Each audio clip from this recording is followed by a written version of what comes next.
Hello everyone, welcome again to our mental health week.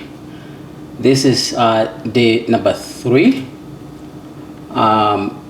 We talked for the last 2 days. If you haven't seen our videos, there's a link and we are going to reset the link. We are doing this for the whole of this week, so tomorrow there's going to be another topic. I'll introduce myself. My name is George Wangai. I am a psychiatric mental health nurse practitioner. I practice here in Spokane. Here with me, next to me, is Pastor Salome Wangai. She's also a psychiatric mental health nurse practitioner, and she's also a family nurse practitioner, and she's also our pastor.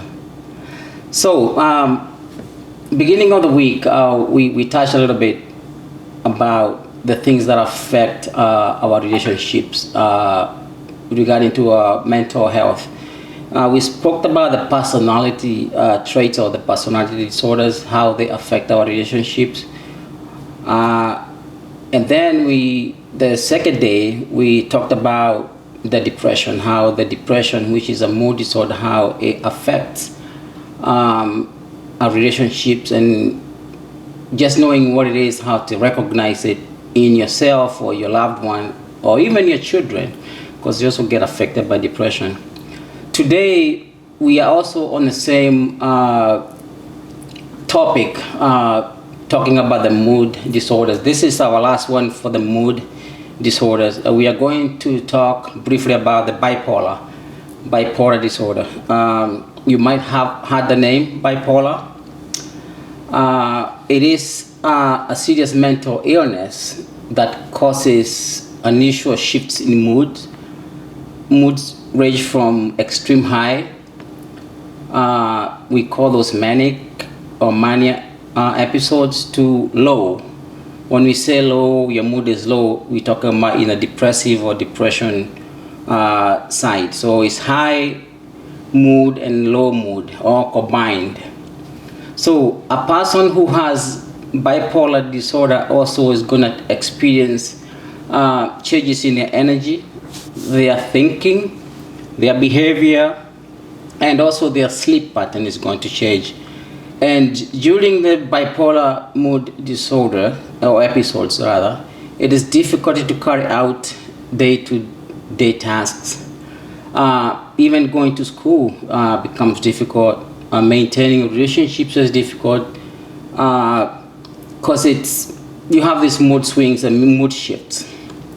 So that's a little intro of what bipolar disorder is. The next thing I want to talk about is what causes bipolar disorder. Why is it there in you if you have one? One thing to note is bipolar disorder affects millions of people all over the world. When we diagnose people with bipolar, it's in their teens or in their 20s. And however, that doesn't mean that you can have it. You can have it at any age. And although the symptoms can persist, many people do find ways to manage their symptoms successfully. People are at a high risk if they have a family history of bipolar disorder. So that's genetic. So if you have someone in your family like a father or a grandfather or your mother's side, it's a high chance or likelihood that you will have bipolar disorder. Also, people through experience of traumatic event and misuse of drugs, those people who take drugs for a long time, we see them end up getting bipolar disorder. Or even alcohol itself, it's one of those leading causes of bipolar. And it's also the difference in the structure of your brain and how function may also play in the role of bipolar. So let's now talk about the signs and the symptoms of the bipolar disorder itself. How do you recognize someone who has the bipolar? So let's start with when a person has a manic episode, they are going to feel overly excited, productive, and even invisible.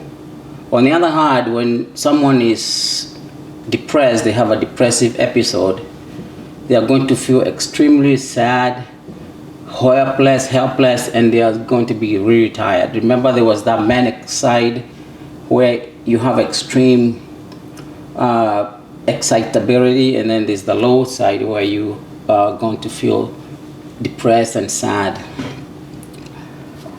They are going to avoid friends, families, and they're gonna not be participating in their usual activities. The people who end up getting severe manic or depressive episodes, sometimes they trigger things we call psychotic symptoms, sort of like a quote-unquote is called crazy people. They get delusional. Delusions are false beliefs. Sometimes they hallucinate. And these are the kind of people that we see coming back to the hospital because now they are in a state of psychotic. They're doing things that are not normal.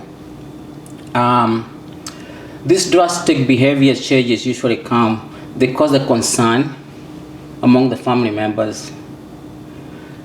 Now, everyone experiences bipolar in a different way. So the symptoms and the signs and symptoms might vary a little bit. But let's talk about what is maniac. What you hear, what mania episode. So this is where you have intense feeling of euphoria. You are excited, this excitement. There's gonna be happiness. You're gonna feel elated. But you can also be irritable, very, very irritable, and you can also be like touchy. They appear abnormally jumpy or wired. They're always like wired. Like if you ever had a lot of coffee or caffeine in your body, you just hyper. You just feel like you're gonna jump out of your skin. These people, when they're manic, they do have a lot of excessive energy. They're more active than normal. They don't sleep. They spend hours and hours cleaning up their living room. They are doing projects that they don't need to be done. So they have excessive energy. They are restless. They don't sleep. They have insomnia, which is decreased need of sleep. They talk so fast, talking about a lot of different things. We call this flight of ideas. And then they'll have racing thoughts, like their mind is firing. I want to go to Home Depot. When they go to Home Depot, they want to go somewhere else. They're all over. And then they are fairly easily distracted because they're not inconsistent. They also have something they have self-inflated esteem, like self-esteem. And they have exaggerated sense of well-being and self-confidence, which we call euphoria. They do a lot of impulsive, uncharacteristic, or risky things, those risky behaviors. We see them having a lot of unsafe sex. There are quite a few numbers that would just have spending a lot of money, going out to the bank and clearing your whole account buying expensive cars, clothes. This is just poor decision making. And then they get increased agitated and irritability. The next one is the other party, which is low, is the hypomania. Sort of the same like mania, but it's just those bullets I was talking about, they are a little low in terms of the duration. Then the depressive part of where is low part is where you feel down, you are sad, you are worried, you are worthless, and these are the feelings. You feel anxious, you're guilty, you're empty, you're hopeless. Then you don't have any interest, or you lack interest in all activities. You're going to be feeling tired, you're low energy, forgetful, indecisiveness. You're going to have difficult concentrating. There's going to be changes in your sleep patterns. You're either going to be sleeping too much or you're going to be sleeping too little. There's also going to be change in appetite. You can be eating a whole lot of food, little food. You just think about how yesterday when we talked about depression, we mentioned all this, where people are depressed, how they feel. And then there's going to be thought of the thoughts of suicide, which are triggered because now you're very moody. So now, let's talk about how many types, because we have quite a few types, not many, but they have types of bipolar, because we have to classify them based on the clinical presentation. Each type of bipolar includes a period where you're between the manic and depression. And when symptoms lessen, or when people feel stable. Now the major difference between the types of bipolar is how extreme the mood states and how long they last. So the maniac side and the depression side, how extreme they are and how long they are going to last. The first one, we call it as a bipolar type 1 or bipolar 1 disorder. For you to have been diagnosed with this, you have to have a history of at least one maniac episode. And when I say maniac, we're talking about 7 days worth of just being maniac. But sometimes you can also have a depressed or those hypomanic episodes as well. The next one is bipolar 2 disorder. It's same mood states that vary from even high mood is low to high, but the highs of this depression side are less extreme and less manic from the one I say bipolar 1. The depressive episodes for this bipolar 2 disorder may just be as severe as somebody who comes to you with a major depressive disorder. There's one called psychothymic disorder, which is the last part of this bipolar. This is a chronic mood instability. They have a chronic mood. When I say chronic, I'm talking about long duration of time, over 2 years. And they're always going to be highs and lows, but they're not as long and severe. The frequency is less for these people. So they kind of like in between. The last part I'm going to talk briefly will be the treatments. How do you treat bipolar? Because it's a treatable, and a lot of people live with it. But I want you to know that it is a lifelong condition that doesn't go away on its own. While it can feel overwhelming and isolating at first when you're diagnosed with it, an accurate diagnosis is the first step towards getting better. So now the proper treatment, along with the support and self-care, help people with bipolar disorder to live a healthy and fulfilling life. It is a treatable condition, but it has to be combined with medication and therapy. With the medication, we do things called, we give patients things called mood stabilizers. Severe ones get antipsychotic medications, and we also do some antidepressants to help manage those mood swings and other symptoms. And then you want to go for therapy, which we call it talk therapy. Therapy help people accept their disorder, that I'm sick, help you recognize the warnings of manic when they come, or even when you're depressed, you will know when they are coming. They also help you, the therapy helps you develop the coping skills of handling stress and how to stick with your medication schedule. So, and therapy is also going to help you to improve your communication with your family members, your spouse, your children. So the relationships among families, that's what therapy is going to help. And then we have the long-term continuous treatment. So this is where it may be times between episodes where a person feels fine, and a long-term continuous treatment plan can reduce the severity of frequency or moods, or even going back to the state again of manic episode or things like that. So I'm going to switch gears and let Pastor Salome take over from here. She's going to talk about how does this bipolar, this disease we are talking about, how does it affect our relationships in our families?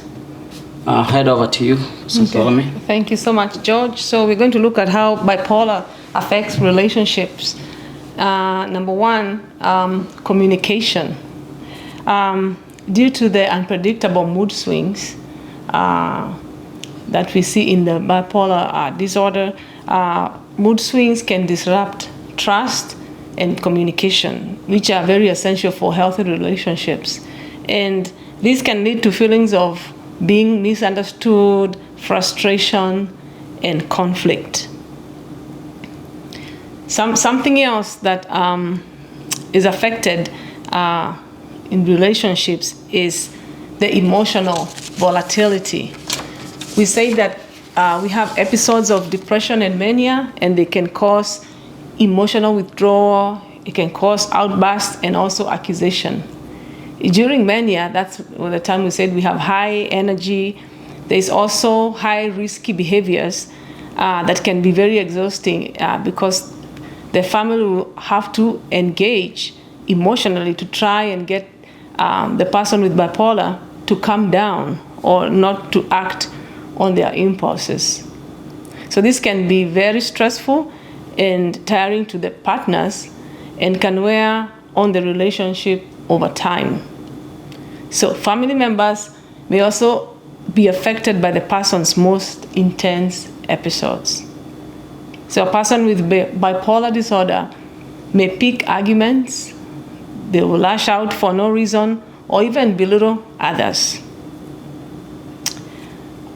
Some other way that bipolar disorder patients or clients, the relationship gets distorted is changes in dependability. So remember, during an episode, a partner with bipolar disorder may need their partner to take on more responsibilities, which can take a toll on both people's health and relationships. So people suffering with bipolar can create behaviors and emotions that can be unstable, intense, and potentially dangerous. So this can lead to a lack of relationship trust, significant hurt feelings, and lack of empathy over time. So to prevent this, family members or entire family system may choose to cease contact with their loved ones that have bipolar disorder. So this is their way of feeling safe, establishing boundaries, or dealing with a challenge. So the longer the severe mood symptoms go on, the more the interpersonal relationship damages, and the more likely the family will break apart. So we see that causes a strain. The other thing that gets affected in the relationship is sexual dissatisfaction. So because of the highs and the lows, a person's interest in sex can fluctuate depending on their mood and also the medication that they are taking. For example, some medications may decrease their interest in sex. When somebody is having a manic episode, they are usually hypersexual and can also lead to being promiscuous. So that can bring a strain in the relationship. There is also financial worry. Bipolar disorder can put family finances at a risk, especially during manic episodes, where a person can engage in risky behaviors such as gambling, going for a shopping spree, buying expensive things, giving away money, starting projects without caring, or consulting your partner. So this can literally change a family's financial status overnight.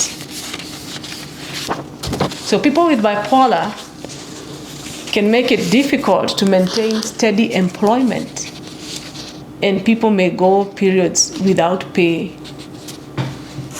due to time off. So, what are some of the coping strategies to deal with bipolar? So you find that this kind of people, having a routine is very, very important. So we must, number one, keep a consistent sleeping schedule. So a bipolar brain, it thrives in routine, consistency in waking time, eating habits, work schedule, and sleep hygiene. When your brain knows what it is going to do next, it's not as stressed out, which leaves more room to figure out problems and handle other frustrations. However, people with depression and bipolar often feel best at night. So they want to stay up and compose their masterpiece or write their best-selling novel. And the trick is going to bed when the rush of creativity comes. And that's a good practice for sleep hygiene. So go to sleep and wake up at the same time each day. Being sleep deprived can put people at risk for manic or depressive episodes. Sleeping more than usual may be a sign of a depressive episode. With these people, you have to limit caffeine, which can disrupt sleep. Another thing that we need to be mindful of is eat well and get regular exercise. So a healthy diet will give your body proper nutrition, and exercise may help improve your mood. Remember, too much sugar or caffeine, for example, can put a sensitive person at risk for hypomania. So we see there is a link between diet and depression risk. So a diet consisting mainly of fruits, vegetables, fish, whole grains is significantly associated with a reduced risk of depression. Other good brain foods include nuts, yogurt, seeds, and dark chocolate. So eating alone will not keep a man well. He must also exercise. So in the past, we've seen scientists focusing on the benefits of exercise for the heart, for the muscles, for the lungs, and the bones. But new research is focusing on how it improves the brain. Less depression, better memory, and quicker learning. So studies indicate that exercise may be an effective strategy to deal with the depressive phase of the bipolar. Another coping strategy is having a purpose. So he who has a why to live for can bear almost anyhow. So aligning ourselves with a cause and helping others can be a pathway to peace. For example, someone suffering with bipolar illness, volunteering to help people suffering from bipolar will experience decline in their symptoms. Another coping strategy is relying on faith. So there are benefits of faith to mitigate symptoms of depression. People who believe in God and have faith get better quickly. It is also important to keep a mood journal. So by tracking how you feel day to day, you can notice triggers, you can monitor how your treatment is working and spot changes in your eating and sleeping pattern. This written information can be especially helpful to your doctor if your medication needs to be adjusted. You're able to track when the mania comes and when the depression phase comes in. Also, avoid using alcohol and other drugs that will stimulate your body. Minimize stress, simplify your life when possible, and try relaxation activities like meditation or yoga. It is also important to maintain a supportive network of family and friends to help during crisis. So educate your loved ones about bipolar disorder so they can best support you.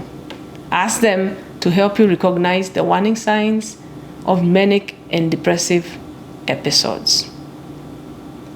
It is my hope that you are able to manage or distinguish people going through a manic phase, a depressive phase, and how to help them identify some of the triggers of that individual, and also see how you can help your relationships if you have this kind of a partner. We want to thank you. Stay tuned. Tomorrow we'll be discussing about anxiety and how it affects our relationships. Thank you. Thank you.